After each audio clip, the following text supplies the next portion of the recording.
Breaking news. YCP నాయకురాలు విడుదల రజనికి MLA Prathipati Pullarao counter వేశారు. ఆమె చిలకలూరుపేటలో అరాచకాలు చేసి గుంటూరు పారిపోయారని ఆరోపించారు. దిక్కుతోచుక ఇప్పుడు మరోసారి చిలకలూరుపేటకొచ్చి వార్నింగ్లు ఇస్తే ఎవ్వరూ భయపడరని ఆయన అన్నారు. రజనీ అరాచకాలు, అవినీతిపై ఇంతవరకు ఫోకస్ చేయలేదని, ఇప్పుడు అన్ని లెక్కలు తేలుస్తానని ఆయన అన్నారు. పురుషోత్తంపట్నంలో 30 ఏళ్లు ఉంటానంటున్న ఆమె దమ్ముంటే ఈ 5 ఏళ్లు ఉండాలని సవాల్ విసిరారు.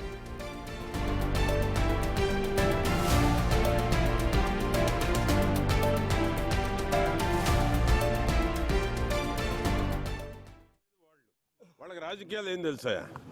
వాళ్ళకి రాజకీయాలు తెలుసా? మాది పురుషోత్తపట్నం అన్నారు. పురుషోత్తపట్నంలో ఎన్ని రాత్రులు గడిపారో నాకు చెప్పమనండి. పురుషోత్తపట్నం అనేవాళ్ళు పురుషోత్తపట్నంలో ఎందుకు ఉండటం లేదు? గెలిచిన కాడి నుంచి ఎక్కడున్నారు చెప్పమనండి. అసలు ఎక్కడుంటారు వాళ్ళు? వాళ్ళ ఓట్లు వేసిన వాళ్ళకి ఎక్కడైనా ఫోన్కు దొరికారా? సిగ్గుండాలి కదా మాట్లాడడానికి. 7 నెలల తర్వాత ఇప్పుడు వచ్చారు. ఏమైపోయారు 7 నెలలు? 7 నెలలు ఎక్కడున్నారని ప్రశ్నిస్తూ ఉన్నాను. గుంటూరు సీటు కేటాయించగానే గుంటూరు పారిపోయారు. 5 ఏళ్ళు నీకు టైం ఇచ్చారు. గుంటూరు సీటు అనౌన్స్ చేయగానే చిలకలూరుపేట వదిలిపెట్టేశారు. ఏమైపోదు వాళ్ళకి ఓట్లు వేసిన వాళ్ళు? ఎందుకు పారిపోతా ఉన్నారు అంటే, సీటు కేటాయించగానే నీకు ఓట్లు వేసిన వాళ్ళు వదిలిపెట్టిపోతావు? గుంటూరు వదిలిపెట్టిపోతారా? ఎన్ని తప్పులు చేసావు నువ్వు? బహిరంగ చర్చకు వస్తారు. నేను కూడా అవసరం, మా పార్టీ నాయకులు వస్తారు. నువ్వు చేసిన అవినీతి మొత్తం బయట పెడతారు. ఎక్కడెక్కడ ఏం చేసావు, ఎక్కడెక్కడ అరాచకాలు చేశారు, మీరు, మీ మామ, మీ కుటుంబం మొత్తం బయట పెడతానికి మా పార్టీ నాయకులు సిద్ధంగా ఉన్నారు. రమ్మనండి. ఛాలెంజ్ చేయడం కాదు, మైకుల మీద మాట్లాడటం కాదు. అవినీతి, అరాచకాలు, అక్రమ కేసులు పెట్టి ఈరోజు నీతులు మాట్లాడుతూ ఉంటే, నీతులు మాట్లాడేటంటే ప్రజలు నమ్మే పరిస్థితుల్లో ఉన్నారా? నీకు 5 ఏళ్ళు ఇచ్చారు. పురుషోత్తపట్నం నీకు 1000 మెజార్టీ ఇచ్చారు. పురుషోత్తపట్నంలో మళ్ళీ నాకు 1150 మెజార్టీ ఎందుకు ఇచ్చారు? నీకు ఆ ఊరు పేరు పలికే అర్హత కూడా లేదు. ఆ ఊరు వాళ్ళని కూడా మోసం చేశాను. పురుషోత్తపట్నం అంటే ఒక మంచి గ్రామం నాకు. అటువంటి మంచి గ్రామంలో, అటువంటి మంచి గ్రామాన్ని నీ యొక్క చేతగానే రాజకీయాలు చేసి, గ్రామస్తులను మోసం చేసి, ఓట్లేసిన ప్రజలను మోసం చేసి, చిలకలూరుపేట ప్రజలకు అందుబాటు లేకుండా ఎక్కడుంటున్నావో తెలియదు. పిఎల్తో ఫోన్లు మాట్లాడుకోవాలి. నీ ఫోన్ నంబర్ అసలు నీకు ఓటు వేసిన వాళ్ళ దగ్గర నీ ఫోన్ నంబర్ ఎంతమంది దగ్గర ఉంది? నీ ఫోన్ నంబర్ ఇచ్చావు ఎవరికన్నా? ఆ విధంగా ఓటేసిన ప్రజలను మోసం చేసావు. చిలకలూరుపేటను లూటీ చేసావు. ఎక్కడ స్థలాలు ఉన్నా భూబకాసుల్లాగా భూమి మీద పడిపోయారు. సిగ్గు లేకుండా 7 నెలల తర్వాత ప్రెస్ మీట్కి వచ్చి మాట్లాడుతూ ఉన్నారు, నీతులు మాట్లాడుతూ ఉన్నారు. ఎక్కలవారిపాలెం అంటే ఇప్పుడే చెప్తున్నాడు మా విజయ్ కుమార్ గారు, కపిలవాయి 400 ఎకరాలంట. తేలుస్తాను. ఎక్కడ వదిలిపెట్టం. ఇప్పటి వరకు ఇంకా మేము పూర్తిగా పోలేదు. జాతకం మొత్తం బయటికి తీస్తాం. మొత్తానికి సమాధానం చెప్పిస్తాం. చెప్పించేదాకా వదిలిపెట్టాం. నీ అరాచకాలన్నీ నేను ఎదుర్కొన్నా. ఇక అంతకుముందు రజనీ ఏమన్నారో ఓసారి చూద్దాం. వీలైనంత అవకాశం ఉన్నంత వరకు దోపిడీ చేసి, ఇల్లీగల్ పనులన్నీ చేసి, జోబులు నింపుకొని, ఓ బ్యాగ్ నుండి సంపాదించుకొని రిటైర్ అయిపోదాం అనుకుంటున్నట్టున్నారు.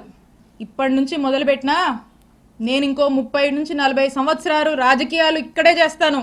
గుర్తుపెట్టుకోండి. 30 నుంచి 40 సంవత్సరాలు ఆ దేవుడు చల్లగా చూస్తే, మీరెక్కడున్నా, ఏ ఊళ్ళో దాక్కున్నా మిమ్మల్ని లాక్కొచ్చేది ఖాయం. వడ్డీతో సహా విత్ ఇంట్రెస్ట్ నీకు తిరిగిస్తాం. అలాగే కొంతమంది ఈయనను చూసుకొని, అధికారులను చూసుకొని అర్జెంటుగా కయ్యానికి కాలు దూకుందామని చెప్పి వార్డుల్లో, గ్రామాల్లో మా వైఎస్ఆర్ కాంగ్రెస్ పార్టీకి సంబంధించినటువంటి యాక్టివిస్టులు, నాయకులు కావచ్చు, కార్యకర్తల మీద కావచ్చు, ఏదో కాలు దూకి ముందుకొచ్చి పిచ్చి పిచ్చి కట్టుకథలల్లి కేసులు పెడదాము, గొడవలు పెట్టుకుందామని ముందుకు దూకుతున్నారేమో. మీ ఎవ్వరిని మర్చిపోను. అందుకే చెప్తున్నా, ఆయనకి, మీకు, మీ ఎవ్వరిని వదిలిపెట్టం. మీ సంగతి తేలుస్తాం, తేల్చి రాజకీయం చేసుకుంటామని తెలియజేస్తున్నా. And officers, I have lot of respect for all of you. అధికారులందరి మీద నాకు అపారమైనటువంటి రెస్పెక్ట్ ఉంది.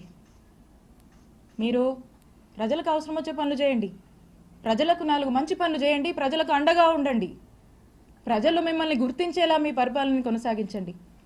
ఇలాంటి అక్రమాలు చేసేటువంటి వాళ్ళకి, ఇలాంటి అవినీతి పనులకు మీరు అండగా ఉండొద్దు. కొంతమంది ఉన్నారు బాగా అత్యుత్సాహానికి పోతూ ఇట్లాంటి పనులు చేస్తూ ఉన్నారు. నేను చెప్తున్నా, ఇలా అత్యుత్సాహంతో ఏ ఆఫీసర్ అయినా ఇష్టం వచ్చినట్టు చేస్తూ ముందుకు వెళ్తున్నాడా? I'm telling you will face severe consequences in the future.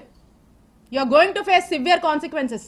నేను హెచ్చరిస్తున్నా అత్యుత్సాహం చూపించేటువంటి ఆఫీసర్లని, మరింత అత్యుత్సాహం చూపిస్తున్నటువంటి కొంతమంది టీడీపీ వాళ్ళని, ఇక్కడున్నటువంటి ఎమ్మెల్యే పుల్లారావు గారిని, మీరు మా జోలికి వస్తే మమ్మల్ని తప్పుడు కేసుల్లో ఇరికిచ్చి నానా ఇబ్బందులకు మమ్మల్ని గురి చేస్తే, I'm telling you note this, for every action there is an equal and opposite reaction. Newton's third law గుర్తుపెట్టుకోండి. For every action of yours there is going to be an equal and opposite reaction from us when day comes, when time comes. మాకంటూ ఒక రోజు వస్తుంది, మా జగనన్న ప్రభుత్వం మళ్ళీ ఒక రోజు వస్తుంది, తేలుస్తాం మీ సంగతి. అక్రమ కేసులు పెట్టించేది వాళ్ళకి రాజకీయాలు ఏం తెలుసా? వాళ్ళకి రాజకీయాలు తెలుసా? మాది పురుషోత్తపట్నం అన్నారు. పురుషోత్తపట్నంలో ఎన్ని రాత్రులు గడిపారో నాకు చెప్పమనండి. పురుషోత్తపట్నం అనేవాళ్ళు పురుషోత్తపట్నంలో ఎందుకు ఉండటం లేదు? గెలిచిన కాడి నుంచి ఎక్కడున్నారు చెప్పమనండి. అసలు ఎక్కడుంటారు వాళ్ళు ఓట్లు వేసిన వాళ్ళకి ఎక్కడైనా ఫోన్కు దొరికారా? సిగ్గుండాలి కదా మాట్లాడటానికి. 7 నెలల తర్వాత ఇప్పుడు వచ్చారు. ఏమైపోయారు 7 నెలలు? 7 నెలలు ఎక్కడున్నారని ప్రశ్నిస్తూ ఉన్నాను. గుంటూరు సీటు కేటాయించగానే గుంటూరు పారిపోయారు. 5 ఏళ్ళు నీకు టైం ఇచ్చారు. గుంటూరు సీటు అనౌన్స్ చేయగానే చిలకలూరుపేట వదిలిపెట్టేశారు. ఏమైపోవాలి వాళ్ళకి ఓట్లు వేసిన వాళ్ళు? ఎందుకు పారిపోతా ఉన్నారు అంటే, సీటు కేటాయించగానే నీకు ఓట్లు వేసిన వాళ్ళు వదిలిపెట్టిపోతావు? గుంటూరు వదిలిపెట్టిపోతారా? ఎన్ని తప్పులు చేసావు నువ్వు? బహిరంగ చర్చకు వస్తారు. నేను కూడా అవసరం, మా పార్టీ నాయకులు వస్తారు. నువ్వు చేసిన అవినీతి మొత్తం బయట పెడతారు.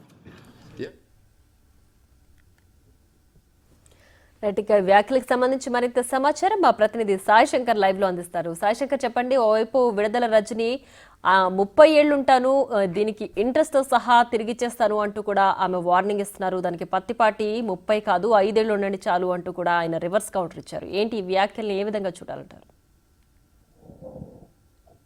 ప్రధానంగా చిలకలూరుపేట రాజకీయాలు ఒక్కసారిగా వేడెక్కాయని చెప్పొచ్చు.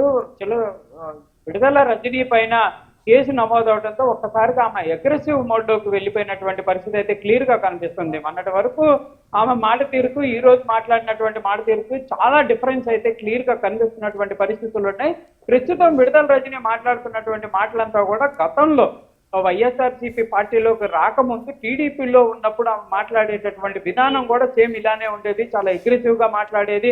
ప్రతిపక్ష పార్టీలని టార్గెట్ చేసినటువంటి విధానం కూడా అప్పట్లో జగన్మోహన్ రెడ్డి పైన కీలకమైనటువంటి వ్యాఖ్యలు చేసినటువంటి విడుదల రజని ఇప్పుడు మరోసారి చాలా అగ్రెసివ్ గా మాట్లాడటం జరిగింది. ఒక రకంగా చెప్పాలంటే పుల్లారావుకి వార్నింగ్ ఇచ్చినట్లే. అంటే తాను 30 ఏళ్ల రాజకీయం చేయబోతున్నాను, కంపల్సరీగా ఇప్పుడు కనుక తనను ఇబ్బంది పెడితే రానున్న రోజుల్లో తాము అధికారంలోకి వస్తే కంపల్సరీగా తిరిగి పుల్లారావుని కానీ టీడీపీకి సంబంధించినటువంటి వాళ్ళందరినీ కానీ అధికారులను కూడా సైతం ఎవరైతే ఇప్పుడు తమను ఇబ్బంది పెడుతున్నటువంటి పరిస్థితులు ఉన్నాయో వాళ్ళందరినీ కూడా క్లియర్ గా ఇబ్బంది పెట్టేటటువంటి పరిస్థితి అయితే ఉన్నట్లు కూడా వాళ్ళైతే చెప్తున్నటువంటి పరిస్థితి ఉంది.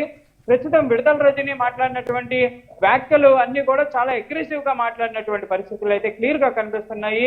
తనపైన నమోదైనటువంటి కేసు నేపథ్యంలోనే తను ఇట్లా మాట్లాడిందా అనే విధంగా కూడా క్లియర్ గా మనం అయితే అర్థం చేసుకోవాల్సినటువంటి పరిస్థితులు ఉన్నాయి. కానీ ఒక రకంగా చెప్పాలంటే కంపల్సరీగా ప్రస్తుతం అధికారంలో ఉంది టీడీపీ.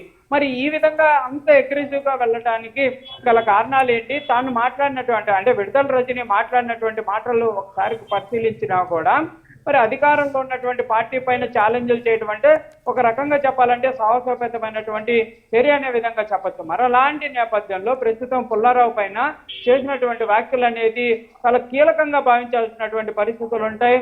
అదే విధంగా పుల్లారావు కూడా కౌంటర్ గా కూడా మాట్లాడటం జరిగింది. క్లియర్ గా చెప్పారు, 30 రోజులు కాదు 3 రోజులు పురుషోత్తపట్నంలో ఉండమనండి అనే విధంగా కూడా ఆయన వ్యాఖ్యానించినటువంటి మాటలు చూస్తే ఈ 1 వీక్ లో కంపల్సరీగా మరింత వేడెక్కేటటువంటి అవకాశాలు అయితే క్లియర్ గా కనిపిస్తున్నటువంటి పరిస్థితి ఉంది.